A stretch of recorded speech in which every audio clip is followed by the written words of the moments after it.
चलिए, आपको कुछ दिखाई दे रहा है? एक सॉफ्टवेयर दिख रहा होगा। Right sir. ठीक है, देखिए ध्यान से, मेन कुंडली यही होती है। इसके ऊपर लिखा भी है राशि चार्ट। राशि चार्ट का मतलब है जो पूरा अंतरिक्ष है, पूरा जोडियक है, जैसे हिंदी में भटचक्र भी कहते हैं, वो 360 डिग्री में बांट रखा है। हमारे ऋषि महर्षियों ने पूरे अंतरिक्ष को 360 डिग्री में बांट दिया था। और उस 360 डिग्री को जब हमने 12 भागों में बांट दिया, तो एक 12वां हिस्सा एक राशि कहलाया, एक हाउस कहलाया। ठीक है, आप देख सकते हैं ये पहला खाना है, ये दूसरा, तीसरा, चौथा, पांचवा, छठा, सातवां, आठवां, नवा, 10वां, 11वां, 12वां। इस तरह से हमने पूरे अंतरिक्ष को यानी पूरे जोडियक को 12 भागों में बांट दिया और एक हिस्सा बन गया हमारा 30 डिग्री का। और इसी तरह पूरे जोडियक को एक दूसरे सिस्टम में भी बांटा गया, जिसको हम नक्षत्र कहते हैं। नक्षत्र टोटल 27 होते हैं। इस तरह से 13 डिग्री और 20 मिनट का एक नक्षत्र होता है। ठीक है ना? तो एक राशि के अंदर 2.25 नक्षत्र होते हैं। इस समय किसी नेटिव का जन्म होता है तो पूर्वी क्षितिज, जिसे इंग्लिश में ईस्टर्न हॉरिजन हॉरिजन कहते हैं, ईस्टर्न हॉराइजन, वहां पर जो भी राशि उग रही होती है वो कुंडली का पहला खाना बन जाता है, जिसे हम आम भाषा में लगन कहते हैं। उस लगन में जो भी राशि होगी, जैसे इसमें 5 लिखा हुआ दिखाई दे रहा होगा, राशि टोटल 12 होती है। मेष, वृषभ, मिथुन, कर्क, सिंह, कन्या, तुला, वृश्चिक, धनु, मकर, कुंभ, मीन। इन 12 राशियों को हम क्रम से लिख देते हैं और जो ईस्टर्न हॉराइजन की जो पहली राशि उग रही होती है उसे हम लगन के पहले खाने में लिख देते हैं। ये कुंडली का पहला खाना होता है हमेशा। और हर खाने को बहुत सारी चीजें अलॉट कर दी गई हैं कुदरत की तरफ से। जैसे पहला खाना शरीर को दिखाता है, हमारा शरीर कैसा होगा, बीमार होगा या स्वस्थ होगा, सुंदर होगा या बदसूरत होगा, इस तरह की सारी बातें लगन से देखते हैं। दूसरा खाना धन की स्थिति दिखाता है। तीसरा छोटे भाई के बारे में हमारा कॉन्फिडेंस दिखाता है, करेज दिखाता है। चौथा हाउस हमारा घर परिवार दिखाता है, मदर को बताता है, सुख, व्हीकल, घरेलू फर्नीचर, घर की सब चीजें दिखाएगा चौथा हाउस। ठीक है, इसी तरह हर खाने को हमने कुछ ना कुछ दे रखा है। 5वें खाने से लवर देखते हैं, पहला बच्चा देखेंगे, दूसरा भाई देखा जाता है। छठे खाने से हमारी जॉब देखी जाती है, जॉब, लोन कैसे ले पाएंगे हम, बीमारियां, कर्जा, ये सब देखते हैं छठे खाने से। 7वें खाने से पति या पत्नी देखा जाता है, पत्नी के लिए पति या पति के लिए पत्नी, सामने वाला पार्टनर, ये सब चीज, और सामने वाला हमसे किस प्रकार का व्यवहार करेगा, कैसी बातचीत होगी, वो 7th हाउस से देखते हैं। 8वां हाउस डेथ का है, दुख तकलीफ परेशानियां सब इससे देखते हैं। 9th हाउस से हायर एजुकेशन देखते हैं और फादर के बारे में देखते हैं। इससे गुरु भी इससे देखे जाते हैं, बॉस भी इससे देखे जाते हैं। 10th हाउस हमारा बिजनेस है, हमारा प्रोफेशन है, हमारे कर्म है, हम किस प्रकार के कर्म करेंगे, कि क्या एक्शन रहेंगे हमारे दुनिया में या समाज में, वो सब 10th हाउस से देखते हैं। 11वां हाउस से बड़ा भाई या बड़ी बहन देखी जाती है, हमारे दोस्त मित्र सब देखे जाते हैं। 12वां हाउस मोक्ष का स्थान दिए, अस्पताल का, जेल का, बेड प्लेजर, ये सारे के सारे 12वें हाउस से देखे जाते हैं। इस तरह हर हाउस से हम कुछ ना कुछ देखते हैं। सर, ये तो हाउस हो गया। इसके अलावा होता है प्लेनेट, 9 ग्रह होते हैं, सूर्य, चंद्र, मंगल, बुध, गुरु, शुक्र, शनि, राहु, केतु।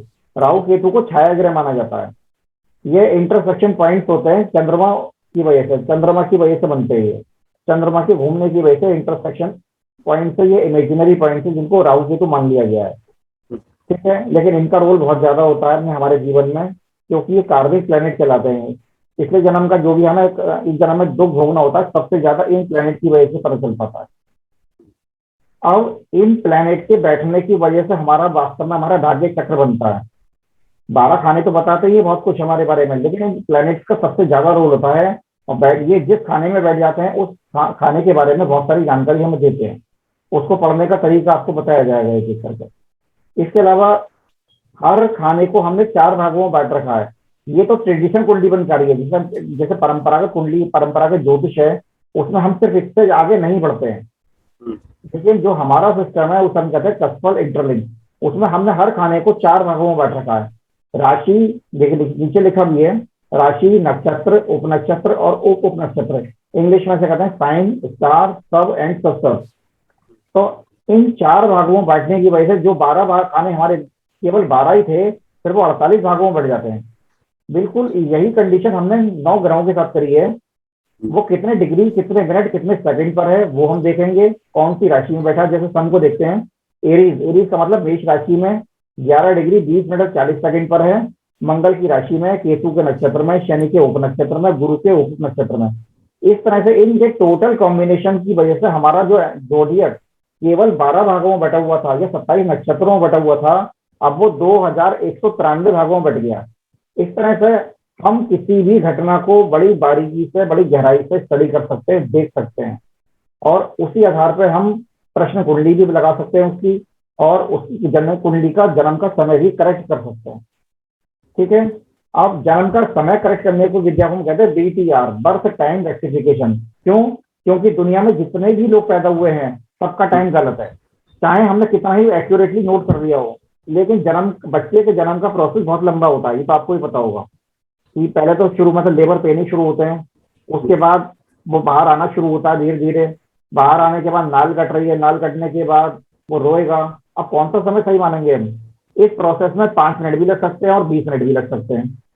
तो उस सही समय की पहचान ही एस्ट्रोलॉजिकल टाइम कहलाती है, और उसी के आधार पर हमारा भाग्य निर्धारित होता है, और यह हमारा जीवन किस तरह से आगे बीतेगा। वो सारी घटनाओं को करेक्ट करने के लिए हमें एक प्रोसेस की मदद लेनी पड़ती है, जिसको हम कहते हैं BTR, बर्थ टाइम रेक्टिफिकेशन। उसके बहुत सारे नियम बनाए गए हैं, उन सारे नियमों को मैं आपको पढ़ाऊंगा एक एक करके। इसके अलावा एक अगली ब्रांच होती है जिसे हम कहते हैं हॉररी एस्ट्रोलॉजी। हॉररी के बारे में ये होता है, मान लीजिए आप मेरे पास आए और आपको अपनी डिटेल्स कुछ पता ही नहीं जन्म की, आप कोई नेटिव आए, बहुत से लोग भी इस दुनिया में ऐसे हैं जिनके पेरेंट्स नहीं है दुनिया में, पेरेंट्स हैं भी तो वो इतने इलिटरेट हैं कि उन्हें कुछ पता ही नहीं है कि मेरा बच्चा कब पैदा हुआ, या बहुत सारे 10-12 बच्चे पैदा हो गए, तो किस किस का नोट करेंगे? जैसे भी गाँव देहातों में होता है, 90% लोगों को अपने डेट ऑफ बर्थ पता ही नहीं होता है। तो उस केस में हमने एक ब्रांच को डेवलप करा है जिसको नाम रखा गया है हॉररी एस्ट्रोलॉजी। उस हॉररी की मदद से आप कोई भी आपके पास समस्या लेकर आता है या उसको कोई समस्या चल रही है, तो आप उस समस्या को उसके मुंह के निकले शब्दों से, शब्दों का मतलब यहाँ पे संख्या से है, उसके मुंह के निकली एक संख्या से, कोई भी संख्या उससे पूछ सकते हैं आप कि भाई जो भी तेरी समस्या है उस समस्या को मन में दोहराकर एक संख्या हमें बता, कि 2193 के बीच में उस संख्या की मदद से हम एक प्रश्न कुंडली का निर्माण करेंगे, प्रश्न कुंडली बनाएंगे, वो उसके प्रश्न की समस्या का समाधान बताएगी। इस शास्त्र को हम कहते हैं प्रश्न शास्त्र। वो मैं आपको पूरी तरह सिखाऊंगा, क्योंकि उसमें लिए भी बहुत सारे नियम है। इस तरह से टोटल कस्पल इंटरलिंक 3 भागों में बटी हुई है। पहला BTR, दूसरा हॉररी एस्ट्रोलॉजी, तीसरा मूलभूत सिद्धांत, बेसिक प्रिंसिपल। जितने भी सिद्धांत हैं उनको बताया जाएगा।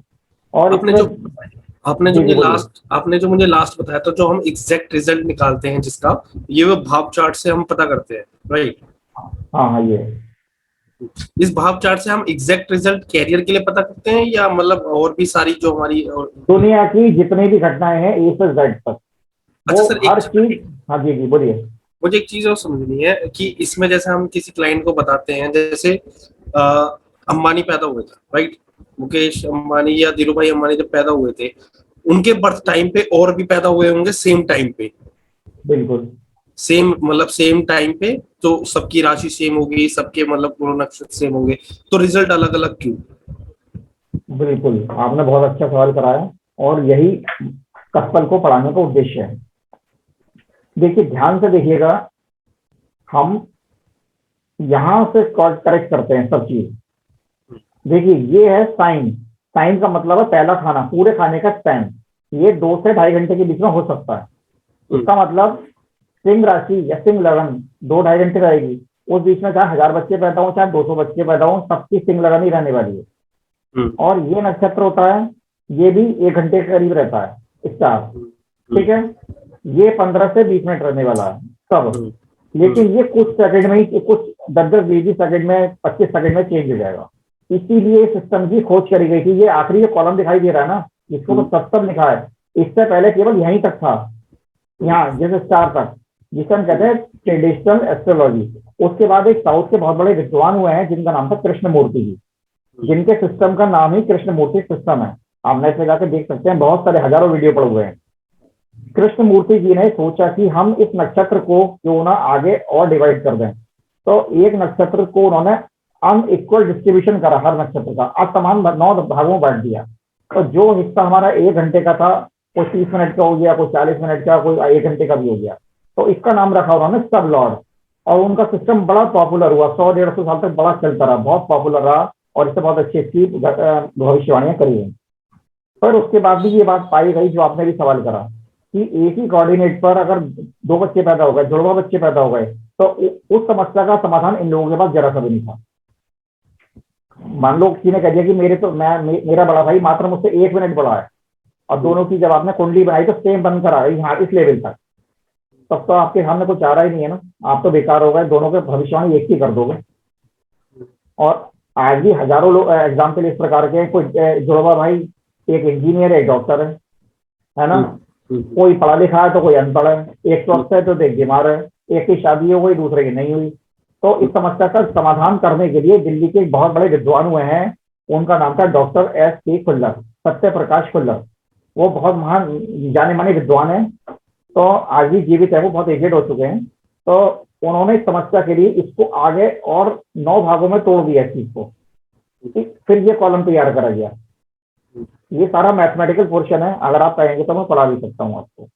तो इस कॉलम को तैयार करने में ही उनका एक जिंदगी से बड़ा हिस्सा लग गया। ठीक है, इससे हम जुड़वा बच्चे, भले ही उनमें 20 सेकंड का भी फासला क्यों ना हो, 20 सेकंड का, हम उन दोनों की अलग अलग कुंडली बना सकते हैं कि, और उससे डिफरेंशिएट भी कर सकते हैं कि इसका जीवन किस प्रकार का बीतने वाला है और दूसरे वाले का जीवन किस प्रकार का बीतेगा। दोनों को एंटायरली डिफरेंट हम डिफरेंस जोन के बीच में बता सकते हैं पूरी तरह। इसके अलावा फिर उस समय कोई सॉफ्टवेयर अवेलेबल नहीं था जब इसकी खोज हुई थी, इसकी कस्पर इंटरलिंक की, ना ही कोई किताबें थी ना कोई सॉफ्टवेयर था। तो इन्होंने, सत्य प्रकाश खुल्लर जी ने 5 किताबें लिखी इसके ऊपर, पूरे जीवन की रिसर्च है उसके अंदर, उन किताबों के अंदर, और उन किताबों का नाम भी यही है, कस्पर इंटरलिंक। ठीक है, नाम थोड़ा सा मतलब सिस्टम यही है, नाम थोड़ा अलग अलग रखा गया है हर किताब का। फिर उन्होंने अपने एक साथी की मदद से, जिनका नाम मुकेश गुप्ता है, जबलपुर में रहते हैं, इंजीनियर है पेशे से, उनकी मदद से सॉफ्टवेयर को बनाया, और इस सॉफ्टवेयर का नाम रखा है इन्होंने ट्रू एस्ट्रोलॉजी। और मैं जो चला रहा हूँ ट्रू एस्ट्रोलॉजी ऊपर लिखा भी है, और इसका वर्जन है 406 जो मैं चला रहा हूँ इस समय। ये सबसे बढ़िया वर्जन माना जाता है 406। एक चीज मुझे पूछनी थी सर, ये जी बोलिए। जहां तक मैंने मतलब इंटरनेट पे चेकआउट किया था, थोड़ा बहुत मतलब जो वीडियोस देखी थी, समझा था, जो वैदिक एस्ट्रोलॉजी है और जो हमारा लाल किताब का जो कंसेप्ट है, जैसे GD वशिष्ठ है, जो लाल किताब के कंसेप्ट को बहुत उनके वो जो एक कुछ कंसेप्ट भी समझाते हैं कि जैसे राहु केतु के बारे में समझाते हैं, है ना। हमारे वैदिक एस्ट्रोलॉजी के उसके रिजल्ट को लेके मैंने और बहुतों की वीडियोस देखी जो लाल किताब के कंसेप्ट के थ्रू वो समझाते हैं वीडियोस को, कि केतु आगे होना चाहिए तो इफेक्टिव होता है, राहु है। तो मुझे पूछना था, लाल किताब में ऐसा क्या कंसेप्ट है कि वो एग्जैक्ट बताते हैं, या वो मतलब क्या पुराना कंसेप्ट है उनका? वो देखिए, ऐसा है, मैं आपको बताऊं, इस दुनिया में हजारों तरह के प्रोफेशन है ना। जैसे कि मेरे को एस्ट्रोलॉजी पसंद आता है, और बहुत सारे लोग ऐसे हैं जो एस्ट्रोलॉजी से चिढ़ते हैं, जैसी बुराई करते हैं। अब आप जो काम कर रहे हैं, हो सकता है बहुत से लोगों को पसंद ना हो, वो कहेंगे अरे क्या भागदौड़ का काम है, मैं तो दुकान आराम से बैठ के काम करूंगा, ऑफिस में काम करूंगा बैठकर। बिल्कुल उसी तरह एस्ट्रोलॉजी 50 तरह की होती है, और हर एक का, मैं ये नहीं कहता कि कोई ज्योतिष बेकार है, हर ज्योतिष का अपना एक महत्व है, अपना एक सिग्निफिकेशन है, सिग्निफिकेंस है हर चीज का। तो ट्रेडिशनल अपनी जगह, ट्रेडिशनल से बहुत अच्छा बताया जा सकता है। और उसमें एक सिस्टम और आता है जिसे हम कहते हैं जैमिनी एस्ट्रोलॉजी, नाम सुना होगा आपने जैमिनी बहुत बढ़िया सिस्टम है, और साउथ का डेवलप करा गया सिस्टम है, साउथ में बहुत चलन है इस चीज का। और इसके बहुत बड़े विद्वान तो आपके दिल्ली में ही रहते हैं, संजय रेड्डी, ठीक है, उनके शिष्य हैं TVR नरसिम्हा राव, उन्होंने तो बहुत सारे वीडियो बनाए। कृष्णमूर्ति, फिर एक सिस्टम साउथ में डेवलप हुआ जिसका नाम कृष्णमूर्ति, जिसका मैं बारे में बता चुका हूँ, वो बहुत चलन में, आज भी बहुत चलता है वो। फिर उसका एडवांस रूप कस्पर इंटरलिंक है, फिर लाल किताब है, न्यूमरोलॉजी है, वास्तुशास्त्र है, ठीक है ना, टैरो कार्ड है, फेंगशुई है। इस तरह से बहुत सारे सिस्टम डेवलप करे गए हैं, और कोई सिस्टम अपने आप में बेकार नहीं है, हर सिस्टम के में कुछ ना कुछ अच्छा ही है। तो अब जहां तक मैंने पाया है, मेरी पूरी जिंदगी कस्पर की प्रैक्टिस करने में बीती है, तो मुझे यही सिस्टम सबसे अच्छा लगता है, क्योंकि मैं जिसकी प्रैक्टिस करूंगा मैं तो उसी की तारीफ करूंगा, है ना। तो मैं लाल किताब को बुरा नहीं कह रहा कि वो बुरी चीज है, हो सकता है वो अच्छी हो, लेकिन मैंने कभी इसकी प्रैक्टिस नहीं करी। हालांकि मेरे कुछ दोस्त हैं जो उसकी प्रैक्टिस करते हैं। ठीक है, कोई और शंका हो तो आप अपने इस सॉफ्टवेयर में जो हमें बता रहे थे उस दिन मुझे, कि जो मेरी पूरी मतलब इंपॉर्टेंस है जो हम दूसरे के चार्ट में देखते हैं, वो भाव चार्ट से हम हम वो करते हैं, लाइक एग्जैक्ट रिजल्ट जो हमें मिलता है वो भाव चार्ट से मिलता है, राइट सर? जी हाँ, जी हाँ, बिल्कुल बिल्कुल। देखिए, इस पर लिखा भी है ऊपर राशि चार्ट और नीचे लिखा एक बार होगा मेरा भावा चार्ट। एक बार मेरी वाली का एनालाइज करना सर कुछ। ठीक है, आपने तो शायद बता रहे डेट ऑफ बर्थ आपकी शायद गलत है। मैं दोबारा बता देता हूँ। नहीं, आपने शायद ये बताया था कि डेट ऑफ बर्थ आपकी कंफर्म नहीं है। नहीं नहीं, कंफर्म है मेरी तो। अच्छा, कंफर्म है, ठीक मैं है। दिल्ली में देखिए एक पढ़ा बात, हूँ। दिल्ली में किस जगह की? मैं दिल्ली में ये मंडावली है, ये मदर डेयरी के पाणा नगर के पास पड़ता है, चलिए, ईस्ट दिल्ली। अभी हम सिर्फ दिल्ली ही टाइप कर रहे हैं और मैं आपको अभी और दो बातें और बताऊंगा कि हम इस तरह के चार्ज क्यों स्टडी नहीं करते हैं। चलिए, खैर डेट ऑफ बर्थ बताएं आप अपनी। 7 अगस्त 7 अगस्त 1994। 1994। समय बताओ। और 7:25 शाम के।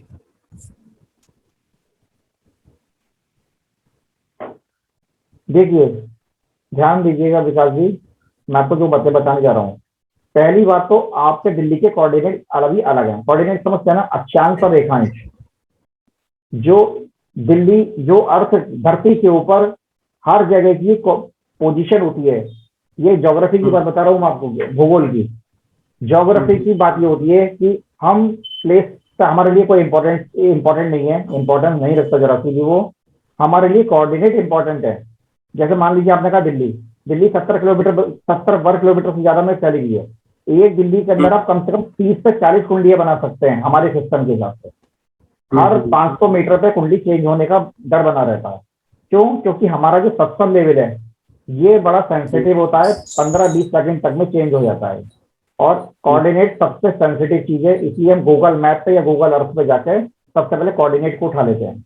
कोऑर्डिनेट हम्म, उठाएं, हाँ वो अगर आप कहेंगे तो मैं उठा के दिखा भी सकता हूँ आपको। तो कोऑर्डिनेट उठा के यहाँ पे फिल करेंगे, जैसे फिल करेंगे तो ये कुछ ना कुछ चेंज हो जाएगा। कुछ ना कुछ 1 से लेकर 12 तक हो सकता सभी चेंज हो जाए। दूसरी बात, आपका ये टाइम है 19:25 तो 19:25 को जरूरी कि आपका बिल्कुल करेक्ट टाइम है। जब तक हम कुंडली का बीटीआर ना कर लें तब तक बताना बड़ा मुश्किल है। हाँ, लेकिन थोड़ा सा एनालिसिस करा जा सकता है, थोड़ा सा। एक मिनट सर।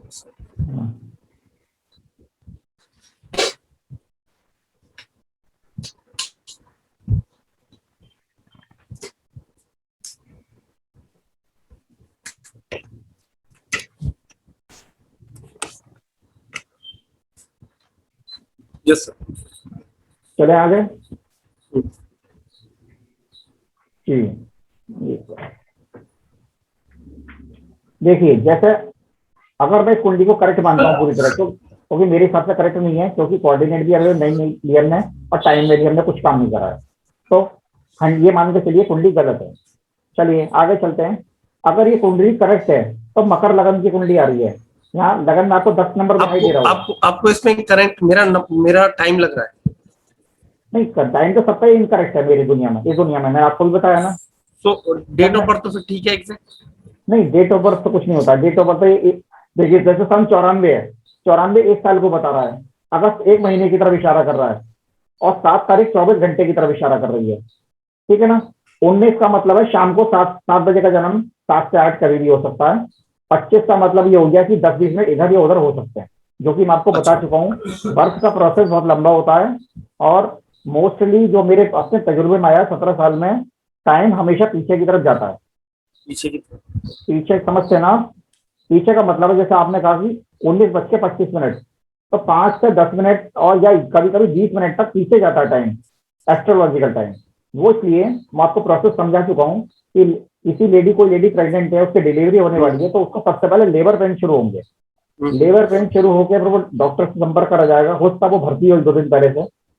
उसके बाद ही सारा प्रोसेस होता है कि लेबर डॉक्टर की टीम इकट्ठी होती है, फिर उसको देखते हैं कि भाई बच्चा कैसे बाहर आ रहा है, उसको वॉच करा जाता है, वॉच करने के बाद उसको निकाला जाता है, निकाल के नाल काटते हैं, नाल काटने के बाद वो रोना शुरू करता है।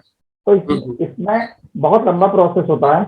और जब बच्चा नहा धो लेता है, वो पोछ लेते हैं उसको, उसके बाद ही घड़ी देखने का नंबर आता है कि भाई चलो घड़ी देख ले, क्योंकि उस समय सारा ध्यान बच्चों का, डॉक्टर्स का ये होता है कि बच्चा और जच्चा की इनकी जिंदगी इंपॉर्टेंट है। इनके साथ भी कुछ गड़बड़ ना हो जाए, वरना बहुत उसके अस्पताल की बदनामी होगी और 2 लाइफ बर्बाद भी हो सकती है। तो इसलिए हम इस टाइम को कभी भी सही नहीं मानते। चलिए खैर, ये बहुत लंबा प्रोसेस, जब मैं आपको बीटीआर पढ़ाऊंगा तो मैं एक एक चीज डिटेल में पढ़ाऊंगा। ठीक है।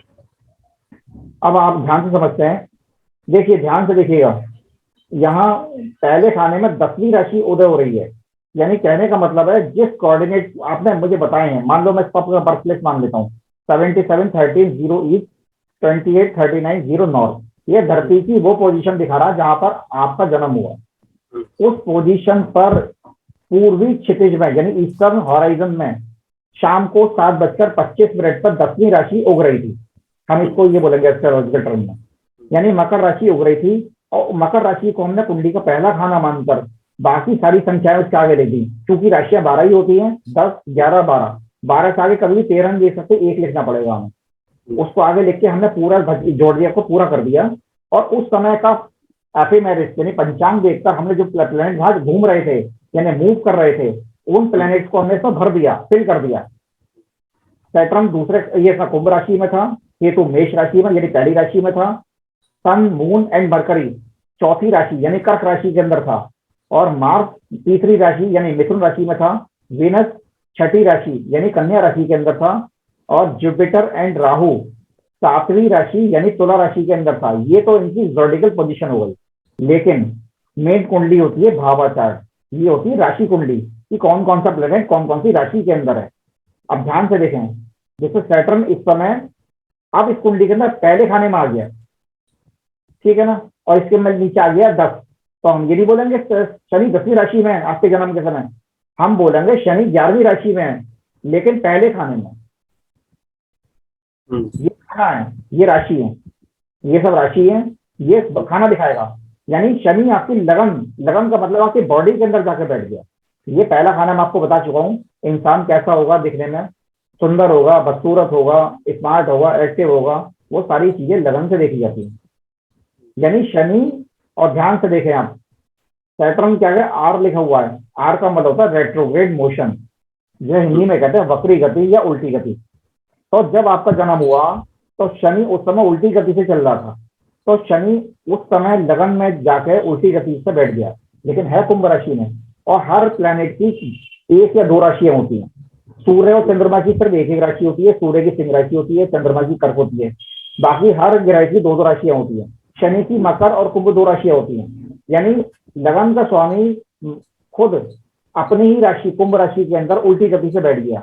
और इसको ऐसे भी बोलेंगे हम, शनि कुंभ राशि का होकर लगन के अंदर जाकर बैठ गया। देखिए जब भी कोई प्लेनेट उल्टी गति से चलता है तो जिस खाने में जाके बैठ जाता है तो उस खाने से संबंधित इच्छाएं बहुत ज्यादा बढ़ा देता है इंसान की, या उसकी तरफ आकर्षण बढ़ा देता है। तो इसका मतलब आपका अपने शरीर के प्रति आकर्षण बहुत ज्यादा होना चाहिए, ठीक है। अब ध्यान से देखें, केतु चौथे खाने में, सॉरी मेष राशि में बैठा है, लेकिन लगन से चौथा हो गया, 1 2 3 4। लेकिन जब हम भावा चार्ट में जाते हैं तो केतु तीसरे खाने में चला गया, यहाँ चौथे में या तीसरे में, और राशि तो हम इसको तीसरे खाने में ही बोलेंगे, क्योंकि राशियां भी नहीं बदली यहाँ पे भी मेष राशि में, यहाँ भी मेष राशि, ठीक है ना। तो हम ये बोलेंगे आपकी कुंडली में तीसरे खाने में केतु बैठा हुआ है। अब ध्यान से देखें, केतु मंगल की तरफ फल देता है, एक फायरी प्लैनेट है, अग्नि तत्वीय ग्रह है, इसके अंदर फायर है बहुत ज्यादा। और तीसरा खाना मैंने आपको भी बताया कॉन्फिडेंस का, करेज का है, ठीक है। तो इसका मतलब आपके अंदर कॉन्फिडेंस बहुत बढ़िया होना चाहिए, करेज होना चाहिए बहुत जबरदस्त, अगर ये कुंडली ठीक है। अगर केतु 10-5 मिनट आगे पीछे करने पर, समय को मैं 10-20 मिनट पीछे कर देता हूँ, तो केतु यहाँ से नहीं हटता है, तो इसका मतलब आपके अंदर कॉन्फिडेंस बहुत ज्यादा होना चाहिए। अब ये बात बताइए, आपके अंदर कॉन्फिडेंस है या नहीं है? आप भाग दौड़ करना ज्यादा पसंद करते होंगे, या भाग दौड़ करने में आपको थकान महसूस नहीं होती है केतु की वजह से, ठीक है।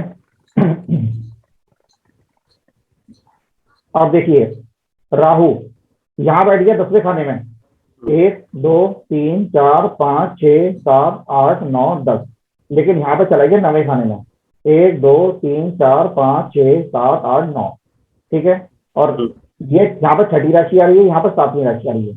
तो मैं आपको बता चुका हूँ, हाउस पोजीशन इसकी लेते हैं, राशि पोजीशन इस टाइप की लेते हैं। इसका मतलब राहु तुला राशि में यानी 7वीं राशि में होकर 9वें खाने में चला गया, ये नहीं बोलेंगे तुला राशि, ये सातवीं, ठीक है ना। तो राहु तुला, तुला का मतलब था शुक्र, शुक्र है दैत्यों के गुरु और बृहस्पति है देवताओं के गुरु। समझ गया। गुरु दो प्रकार के माने गए ज्योतिष में, एक दैत्य गुरु, राक्षसों के गुरु, और राहु को राक्षसों के गुरु से मित्रता है। मित्रता का मतलब वो उन्हें अपना गुरु मानता है राहु, क्योंकि राहु भी खुद एक राक्षस है अपने आप में, ठीक है। इसका मतलब राहु अपने गुरु की राशि के अंदर बैठ गया। अब कोई भी अपने गुरु की राशि में बैठेगा तो उसको नुकसान तो करेगा नहीं। आप अपने गुरु के घर पे जाओगे तो उनसे आदर से बात करोगे, सम्मान से बात करोगे, उनसे लड़ोगे थोड़ी ना, ठीक है। इसका मतलब राहु को यहाँ स्ट्रेंथ मिल गई है, पावर मिल गई है। अब पावर वो जा कहाँ पे रही है, नवे खाने में। नवे खाने में राहु बलवान होकर अपने गुरु की राशि में होकर नवे खाने में चला गया। अब नवा खाना होता है फादर का, बॉस का, गुरु का, ठीक है, भाग्य का, ठीक है ना, हायर एजुकेशन का। तो आपके मन में इससे इन सिग्निफिकेशन, इन बातों से संबंधित आकर्षण या अट्रैक्शन बढ़ जाएगा। दूसरे शब्दों में समझिए, इन सब चीजों का कंट्रोल राहु ले लेगा अपने हाथ में। आपका भाग्य किस प्रकार का होना चाहिए, आपके बॉस किस प्रकार के होने चाहिए, आपके फादर से ट्रेनिंग कैसी हो, वो सारी बातों का मास्टर अब राहु बन गया है, ठीक है। और सेकंड मास्टर बन गया इसमें मरकरी यानी बुध। क्यों? क्योंकि यहाँ पे छठी राशि आ रही है, कन्या राशि। कन्या राशि का स्वामी बुध है, तो नाइन्थ लॉर्ड बुध है, ना कि शुक्र। तो बुध पता है, बुध भी इन बातों को डिसाइड करेगा कि आपके फादर कैसे होंगे, बॉस कैसे हों, गुरु कैसे हों। और राहु वहां बैठ के उनके सिग्निफिकेशन को अल्टर कर देगा, चेंज कर देगा। तो समझ पा रहे हैं मेरी बात को आप? ठीक है ना। अब आप मैरिड है अनमैरिड हैं? अनमैरिड हो हैं? अनमैरिड अनमैरिड अनमैरिड हैं, हाँ जी। चलिए ध्यान से देखें। सातवें खाने से पत्नी देखी जाती है, और यहाँ पर देखिए कर्क राशि आ रही है। कर्क राशि का स्वामी चंद्रमा होता है। अब चंद्रमा यहाँ तो आपको सातवें खाने में दिख रहा है, लेकिन यहाँ छठे खाने में चला गया। तो वास्तव में चंद्रमा को छठे खाने में बैठने का फल ही मिलेगा। यानी हम ये बोलेंगे पत्नी का स्वामी छठे खाने में चला गया, ठीक है ना। तो इसका सातवें हाउस का लॉस कर दिया इसने, क्योंकि कोई भी हाउस का स्वामी अपने के 12वें जब चला जाता है तो उस घर को नुकसान करता है। तो पत्नी का या तो स्वास्थ्य खराब रहे या उससे अनमन हो, इस तरह की बातें आपको दिख सकती हैं, हो सकती हैं आपके साथ। आप ध्यान से देखें, यहाँ पे सातवें खाने में 3 ग्रह बैठ गए जाके, सूर्य चंद्र मंगल, सूर्य चंद्र बुध। तो लेकिन वास्तव में यहाँ बैठे हैं एक ग्रह, सिर्फ शुक्र बैठा है। तो वास्तव में फल मिलेगा इसका, ये मैं पहले ही बता चुका हूँ। जो भावाचार के प्लैनेट होते हैं वही फल देते हैं अपना। तो शुक्र एक बहुत खूबसूरत ग्रह है, देश दुनिया का सबसे सुंदर ग्रह शुक्र ही माना गया है, सबसे सुंदर। तो हो सकता है आपकी पत्नी जो है वो बहुत सुंदर हो, ठीक है। अब इसमें भी आगे नियम समझिए, ये एक नवमांश कुंडली है, ये D9 भी लिखा हुआ है इसके आगे, ये भी पत्नी की तरफ इशारा करती है। तो इसके अंदर भी सातवें खाने में जैसा ग्रह बैठता है वो वैसी पत्नी होने का की उम्मीद होती है। तो यहाँ के अंदर शनि बैठा है, इसका मतलब शनि से संबंधित, शनि से मिलती जुलती भी आपकी पत्नी हो सकती है। शनि न्याय प्रिय है, कोई गलत काम नहीं कर सकता जरा सा भी, ठीक है। उसे लहजे में तमीज में रहना पसंद है, कायदे कानून पसंद है, ठीक है ना। तो और उसका रंग थोड़ा सांवला है। तो शुक्र और शनि के कॉम्बिनेशन वाली आपकी पत्नी मिल सकती है, ठीक है। ये जितनी देर से जो बता रहा हूँ उसमें आधी बातें मैंने ट्रेडिशनल की बताई हैं, कस्पल की इंटरलिंक की मैंने कोई बात नहीं बताई है। कस्पल की बात मैं इसलिए नहीं बता रहा हूँ एक भी, क्योंकि वो अभी आपके समझ में कुछ नहीं आएगा। सिर्फ एक आइडिया दे देता हूँ मैं। ये जो सिस्टम मैंने आपको बताया कि प्लैनेट यहाँ बैठा है, यहाँ बैठ गया, यहाँ पे इस राशि में बैठा है, ये उसी तरह हम कस्पल में, जैसे पहला हम इसको हाउस बोलते हैं ट्रेडिशनल में, लेकिन कस्पल इंटरलिंक में हमसे कस्प बोलता है, कस्प वन। कस्प वन का मतलब है पहला खाना या पहला हाउस। पहले हाउस को हमने 4 राहों में तोड़ रखा है, साइन, स्टार, सब एंड सप्तम। ये चारों प्लैनेट मिलके आपके पहले हाउस के बारे में बताएंगे कि आपका शरीर किस प्रकार का होना चाहिए। और इसमें सबसे इंपॉर्टेंट रहने वाला है चौथा प्लैनेट, जिसे हम सप्तम कहते हैं, राहु। और धन की स्थिति देखनी है तो कस्प 2 से देखेंगे, तो इसके बारे में सन बताएगा कि धन की स्थिति कैसी होगी, परिवार कैसा होगा। अच्छा, अभी आप जैसे भाव चार्ट में मेरा कैरियर और मेरी धन की स्थिति है, वो हम यहाँ तो वो मैं कैसे देख पा रहा हूँ यहाँ पर? अभी तो मैं जो बताऊंगा गलत निकलेगा, अगर मैं कस्पर के हिसाब से निकालूंगा, क्योंकि आपका रेक्टिफाइड कुंडली नहीं है। आपका टाइम गलत है, करेक्ट नहीं है, फिर हमारे कोऑर्डिनेट भी गलत है, कोऑर्डिनेट गलत है। सिर्फ हम दो लेवल तक देख सकते हैं, साइन और star, hmm, sign and star. क्यों? क्योंकि ये लेवल बहुत सेंसिटिव होता है टाइम के लिए, हम्म, ठीक है ना। अब 10th हाउस से आपका बिजनेस देखा जाता है, वो मंगल और शनि आ रहे हैं वहां पर दो प्लान, ठीक है। और मंगल चौथे हाउस में है और शनि लगन में बैठा है, और मंगल आपका अपने ही नक्षत्र में है और सैटर्न राहु के स्टार में है। देखिए, राहु एक टेक्नोलॉजी है, जितना हम जी जिस समय जूम से बात कर रहे हैं, ये टेक्नोलॉजी की मदद से बात हो पा रही है हमारी, हम्म, ठीक है ना। तो कोई ना कोई आप ऐसा काम करते हैं जिसमें टेक्नोलॉजी के बिना आपका काम चलने वाला नहीं है जरा सा। टेक्नोलॉजी में आपका इंटरनेट भी आ गया और लैपटॉप भी आ गया, ठीक है ना। उसके बिना आपका काम बनने वाला नहीं है। हम्म। बस सिर्फ इतना ही बता सकते हैं, लेकिन जब ये आपकी कुंडली करेक्ट हो जाएगी तो उससे बहुत कुछ बताया जा सकता है। नहीं, इसमें एग्जैक्ट जैसे हमें किसी को देखना हो, बताना हो कि तुम बिजनेस करोगे या जॉब करोगे, एग्जैक्टली क्या करोगे, वो कैसे? उसके लिए हम लगा इस जन्म कुंडली से भी देख सकते हैं। जन्म कुंडली के लिए आपको देखिए, मैं आपको चीज दिखाता हूँ, अभी बताता हूँ, ये देखो।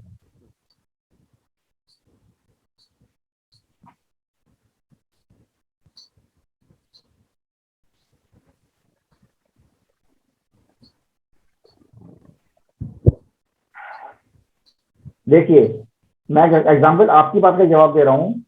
ये डॉक्टर हैं, डेंटिस्ट हैं, इन्होंने मेरे से संपर्क करा था करीब 3 महीने पहले। इन्होंने अपनी डेट ऑफ बर्थ बताई 14 दिसंबर 1983, और प्लेस जब इनसे पूछा गया इन्होंने बताया जयपुर। तो यही बात मैंने इनसे कही कि जयपुर तो बहुत बड़ा शहर है, तो इन्होंने मुझे एग्जैक्ट प्लेस के कोऑर्डिनेट दिए, तो मैंने यहाँ सब चेंज कर लिए। दूसरी बात, इन्होंने अपना टाइम बताया शाम को 5 बजे, कि बोले मेरे फादर और मेरी कुंडली तो 5 बजे के बनेगी जो पंडित चौधरी बनाई थी, ठीक है। तो मैंने कहा ठीक है, और इन्होंने भी मुझसे कहा था कि मेरे बारे में कुछ बताइए। मैंने कहा एक मिनट और सर, एक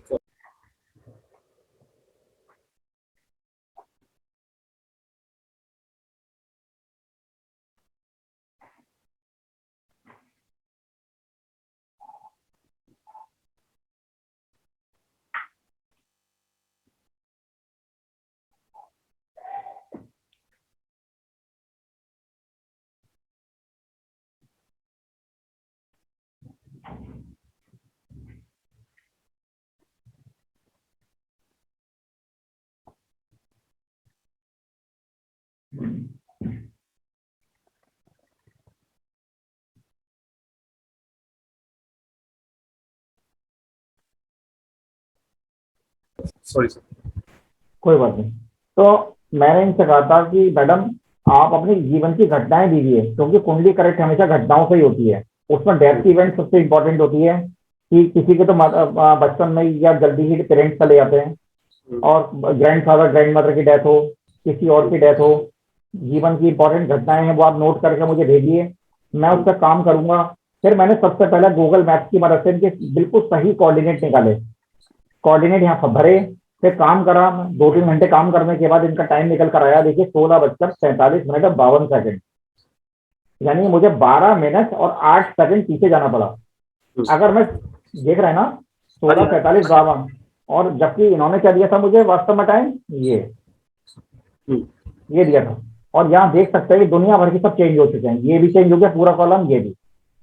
अगर मैं 17 बजे के, और ये कोऑर्डिनेट चेंज करके तो और भी कुछ सब कुछ चेंज हो रहा है। जयपुर के अगर मैं डालता हूँ उसमें, जबकि जयपुर के अंदर एक मोहल्ला है, वो सीधा मेन जयपुर में नहीं आता है, थोड़ा सा 3-4 किलोमीटर आगे है। तो मैंने इनसे भी यही कहा था कि आप मुझे कोऑर्डिनेट भेजिए, जीवन की घटनाएं भेजिए, फिर मैं आपके बारे में कुछ कर पाऊंगा।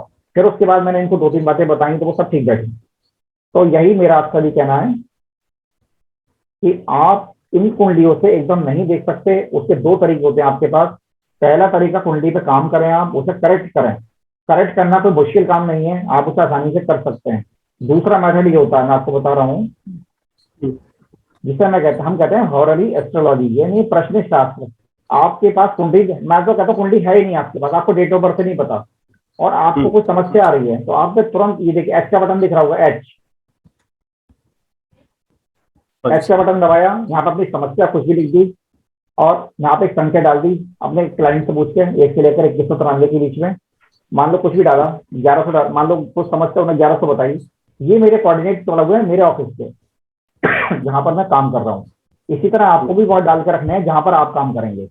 उसके बाद मैंने ओके बटन दबाया, सेव करना चाहता हूं तो यस, नहीं करना चाहता था नो।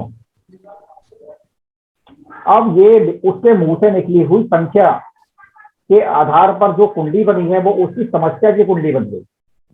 समस्या जिस दुनिया की कोई भी हो सकती है, कुछ भी समस्या हो, इसे हम प्रश्न शास्त्र कहते हैं, इसमें डेट ऑफ बर्थ की कोई जरूरत नहीं है। इसको मैं देखने का तरीका बताऊंगा क्योंकि एकदम से नहीं, आपको नहीं समझ में आएगा कुछ भी।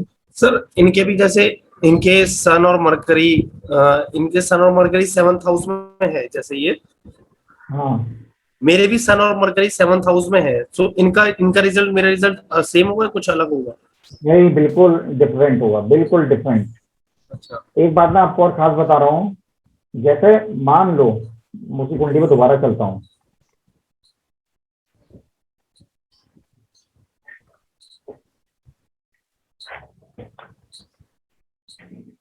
जैसे मान लो यही टाइम इन्होंने दिया जयपुर में, और जयपुर में ही कोई और बच्चा रेक्टिफाइड होने के बाद बिल्कुल इसी टाइम पर किसी और बच्चे का जन्म हो गया, 1647-52 पर ही, और हुआ भी जयपुर के अंदर ही है वो, तब भी उसकी कुंडली अलग होगी। इस बात का ध्यान रखना आप। पूछो क्यों? उस एक ने तो बताया कि मेरा रेलवे स्टेशन के पास जन्म हुआ है, दूसरे ने कहा कि मेरा तो एयरपोर्ट के पास जन्म हुआ है। तो जब आप गूगल मैप पे जाके उनके कोऑर्डिनेट निकालेंगे, भले ही उनमें 2 किलोमीटर का फासला भी होगा, मैं तो 2 किलोमीटर ज्यादा बता रहा हूँ, आधा किलोमीटर मान लें हम, 500 मीटर का फासला मान लीजिए, 500 मीटर में आपके इस वैसे 3 या 4 या 5 प्लैनेट चेंज हो चुके होंगे, और इनसे मैं एक भी प्लैनेट अगर आपका चेंज हो गया तो भाग्य 90% चेंज हो जाता है। वो मैं आपको सब सिखाऊंगा वो कैसे चेंज होता है। दूसरे शब्दों में समझिए, हमारी ज्योतिष के हिसाब से हर इंसान अपने आप में यूनिक है, कोई भी इंसान दूसरे से सिमिलर जरा सा भी नहीं है, 1% भी नहीं है। एक ही प्लेस पर अगर दो बच्चे जन्म लेंगे तो उनके जन्म में चाहे 5 सेकंड का फर्क होगा। ऐसा नहीं है कि एक ही समय पर दोनों हो जाएं। अगर दोनों का समय समान है तो कोऑर्डिनेट अलग अलग होंगे, भले ही 100-200 मीटर का फासला ही क्यों ना हो। अब हमारा सिस्टम इतना सेंसिटिव है कि थोड़ा सा प्लेस चेंज होते ही हमारी चेंज ये कॉलम चेंज हो जाता है। इसीलिए इसका नाम कस्पल इंटरलिंक है। इसमें बीच में आप इंटरलिंक बनानी सिखाई जाती है कि इंटरलिंक फॉर्मेशन से ही भाग्य तय होता है। ये जब आप सीखेंगे तब आपकी समझ में सब आएगा धीरे धीरे।